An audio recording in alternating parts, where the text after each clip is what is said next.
நான்காம் நிலை. இயேசுவே, உம்மை ஆராதித்து வணங்கி உமக்கு நன்றி செலுத்துகிறோம். ஏனெனில் புனித பாரமான சிலுவையை கொண்டு உலகத்தை மீட்டீர். இயேசு தன் தாயை சந்திக்கிறார். இயேசு உங்கள் பிள்ளைகளுக்கு ஊக்கமூட்டும் தாய்மார்களாக இருங்கள் என்று இந்த நிலையில் அழைக்கிறார். பாடுகளின் பாதையில் பாசமலரை கண்டு உறைந்து போனாலும் அன்னை உறுதியாய் உடனிருக்கிறாள். தாய் என்பவள் யார்? இரவை பகலாக்கி, கண்களை விளக்காக்கி, கைகளை தொட்டிலாக்கி, இரத்தத்தை பாலாக்கி, இப்படியாக தியாகத்தின் செம்மலாக இருப்பவள் தான் தாய்.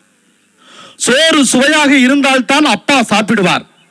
சோறு விதவிதமாக இருந்தால்தான் அண்ணன் சாப்பிடுவான்.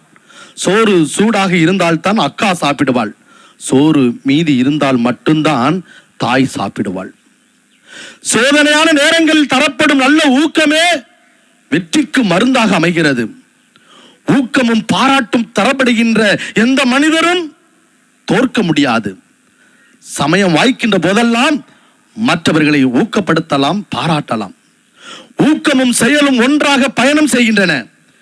மன ஊக்கமே உணர்வாகி செயலாக வெளிப்படுகிறது என்று சொல்லுகிறார் வில்லியம் ஜேம்ஸ். இதோ அன்னை மரியாள் தன் மகனின் நிலை கண்டு குனைந்து போனாலும் ஊக்கப்படுத்துகிறார். உங்களில் எத்தனை பேர் அன்னை மரியாளை போல நடந்து கொள்கிறீர்கள்? இறைப்பணிக்காக, அரசு பணிக்காக, பங்கு பணிக்காக, பொதுநலை சேவைக்காக தம் பிள்ளைகளை ஊக்கமூட்டுகிறீர்களா? சிந்திப்போம். ஜெபம். அன்பு இறைவா, தாய்மார்களாகிய நாங்கள் மரியாளை போன்று எங்கள் குழந்தைகளுக்கு துணிவையும் நேர்மையும் ஊக்கத்தையும் ஊட்டி வளர்க்க கூடியவர்களாக இருக்க மனம் தாரும். ஆமென்.